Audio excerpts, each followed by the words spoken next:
Hello, I'm Rosalind Pryor, educational diagnostician and speech-language pathologist, and I'm going to talk to you today about supporting language and literacy skills with toddlers, or children aged 12 to 24 months. So the idea of babies and toddlers talking and reading can seem incredible.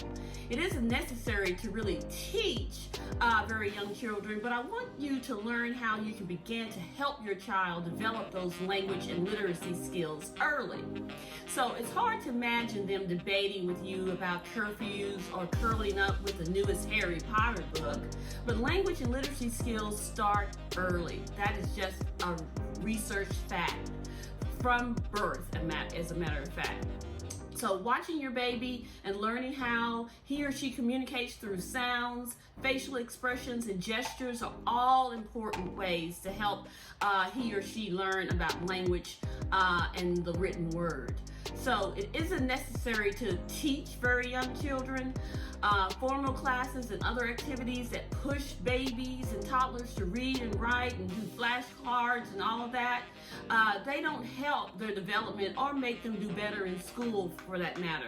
In fact, they can even make children feel like failures when they are pushed to do something they don't enjoy or is beyond their skill set. So early language and literacy skills are learned best through everyday moments with your child. Just those everyday moments, going to the grocery store, doing things throughout your house with your child, like reading books, talking, laughing, and just playing together. So children learn language when you talk to them and they communicate back to you, just like we do, and we learn new words. And by hearing stories and songs sung aloud, they also learn language and literacy skills. So children develop early literacy skills when you give them the chance to play with and explore books and other written material like magazines, newspapers, takeout menus, markers, crayons, anything that has words and pictures on it, basically. So language and literacy, while they are two different skills, they build on one another in very important ways. So what can you do as a parent to help? First thing, you can chat with your child. Lots of research, I said research, but lots of research has found that the more parents talk with their children, the larger vocabularies those children will have in the future. These children also use more advanced sentence structures, so chatting with your toddler in the car, at the playground, during bath time is very important. And I've always told parents that when you have your child in a car or in a bath where you have them in a confined space and you can talk and chat about one thing, the other, the bath, toys, what's going on around them outside while you're driving down the street. Those are great parenting and teaching moments for you and your child. Now, you need to notice and build on your child's interests as well. So your child will let you know what he or she is interested in and excites him about using his actions, facial expressions, and speech.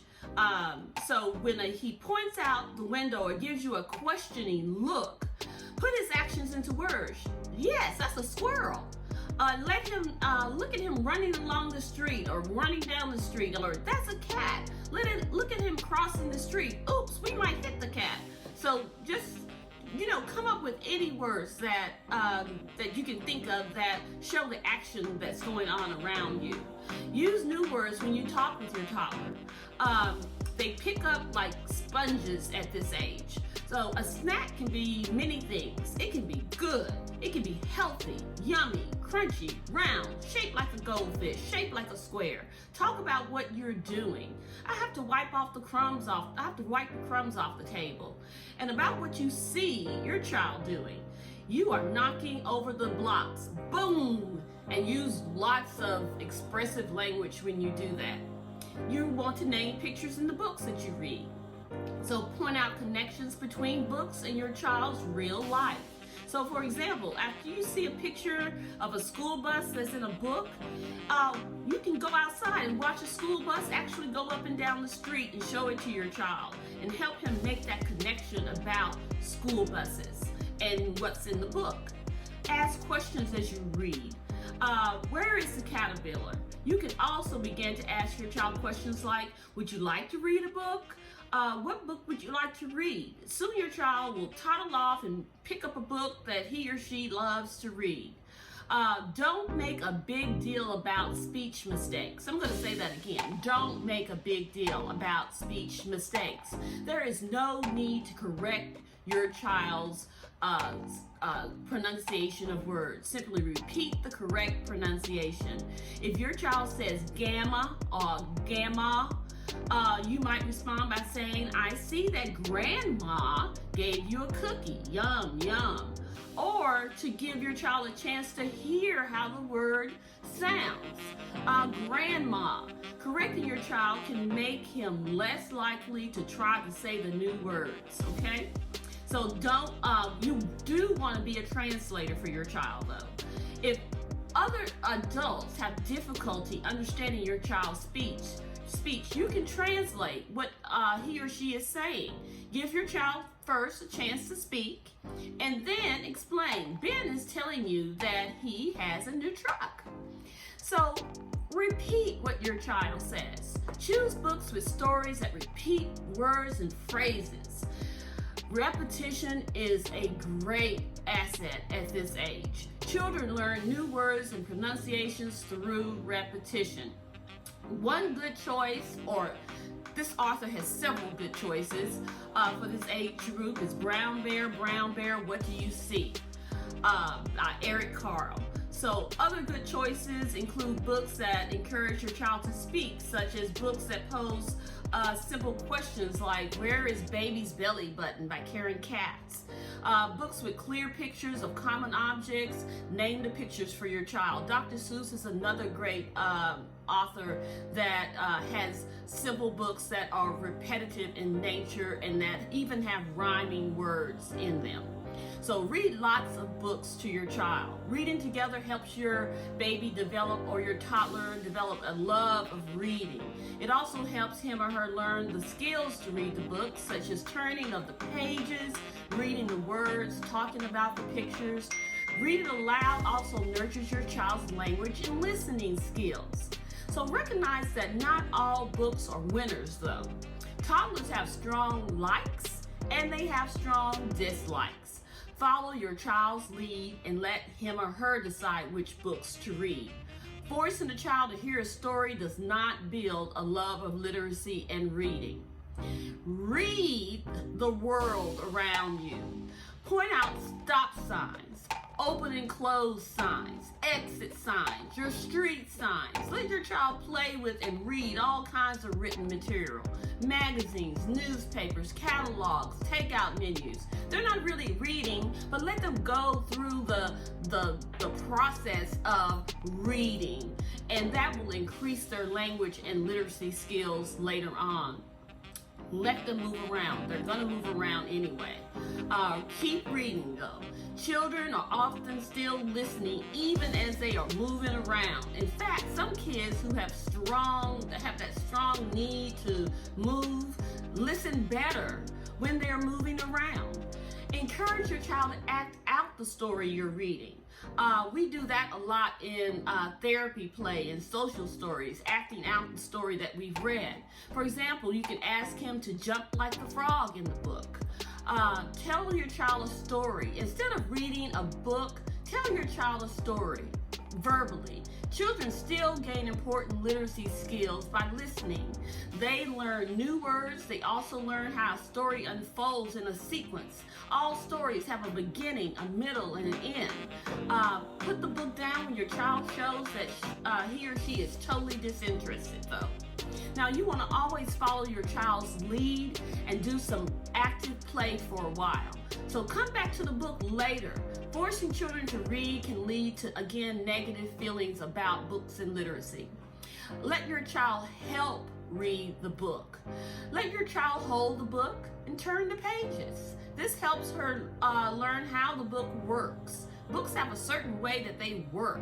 If they turn it upside down, at toddler age, that's fine. But later on, you want them to be able to read the book or pretend to read the book right side up. See if she would like to read to you in whatever way she likes. She may want to point to pictures or have you say what they are, what the pictures are. She points to them and you name them. Or she may babble as she reads the words on each page, and that's fine too. They don't have to be words that you understand or that I understand, as long as they've continued to engage with the book. Talk about the pictures in the book. That bunny is getting tired. He is ready for bed. Is he going night, night, night, night, bunny? Talking about the pictures helps children develop a better understanding of what is happening in the story. Sometimes, instead of reading the actual words in the book, you can simply just talk about the pictures that are in the book. Like Good Night Moon. I did that a lot when my kids were younger, using the book Good Night Moon. Now, parent-child activities to promote language and literacy is very important. You can go on a naming safari, like walking around your house or the neighborhood with your toddler and pointing out and naming different objects and encourage your child to repeat them. You can make an animal book. That's very easy to do. Cut out animals from magazines. It could be like the Brown Bear book, but with different animals. And you can do it with magazine pictures. Take photos of different animals around your neighborhood. Cats, dogs, birds, squirrels, whatever it is that's around your neighborhood, and glue those pictures to index cards or construction paper, and you can make your own book, so to speak. Play Can You Find? Now, toddlers enjoy helping out, so give your child a simple task. Go get your shoe. Make sure the object is in your line of sight. And as her receptive language skills, the words she understands, grows, you can ask her to get a familiar object that is not in sight. Now, there are some frequently asked questions that parents always ask about toddlers and their language skills, always. Why does my toddler insist on having the same book read over and over and over again? And why do they want to play with the same toy over and over and over again? So children learn through repetition, and that's a good thing.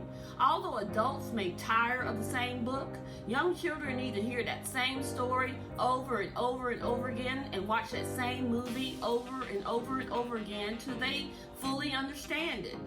You're going to watch Cinderella over and over again. You're going to read the Brown Bear book over and over again. Whatever it is that they like, they want to do it over and over and over. Hearing a story over and over also helps toddlers learn about the sound, the meaning, the rhythm, and the tone of words and songs. So you may even find that toddler enjoys practicing how to read the book. She may sit down with a favorite story and read it to a favorite stuffed animal or doll.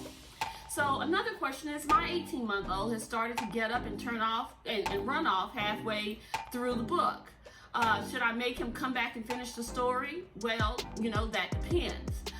This is quite common in toddlers. So since toddlers are very active, they may only be able to stay for half of the story or just for a few minutes. Forcing your child to read is not a good idea again, since it can create those negative feelings about reading and literacy.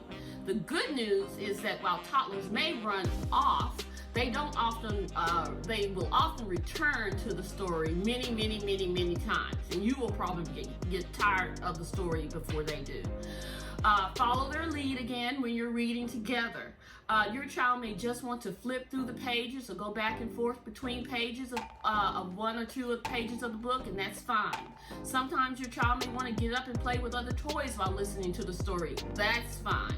Although you may think he or she is no longer interested, he is probably just wants to keep reading while playing. So toddlers sometimes need to be up and around and playing with their toys and listening to books and songs as they're doing other things. So as they grow, children are able to sit longer and longer for longer periods of time. So watch your toddler as to decide how long you need to read to them and how long they need to break. Sorry, I just looked because there was somebody at my window. Now, Another question is, how can I make reading with my child more action-oriented? Now, as children enter the toddler years, they delight in what their bodies can do, like walking and running and jumping and bouncing and rolling and sliding. So sitting still to hear a story may not be at the top of your son or daughter's favorite list of things to do. But if you can beat them, join them. If you can't beat them, join them. Instead of always expecting your child to sit down to read a story, build reading into other activities. What's the most important for developing early reading skills is the love of books. It doesn't matter whether your child holds the book upside down, picks the same two books over and over again, or is doing somersaults as you read to him or her. They are still going through that reading and listening and literacy phase. So I hope this video helps parents of toddlers gain the knowledge and skill set that they need to help their children gain language and literacy skills during the toddler years, because that is when they really start. By the time they start school, when they're 4 or 5, 6 years old, they should already have some good pre-reading skills already down pat. So you want to start early with reading and exposing them to reading material and books. Go to the library, go to a bookstore, have things around the house to read always. Go to different stores, half-price books here in my area. They have books that are very inexpensive. You can find books at Goodwill, but find books. Have books always readily available for your child to read. If you like this video, please give it a thumbs up. If you have any questions, put them in the comment box, and please subscribe. Thank you and have a wonderful day.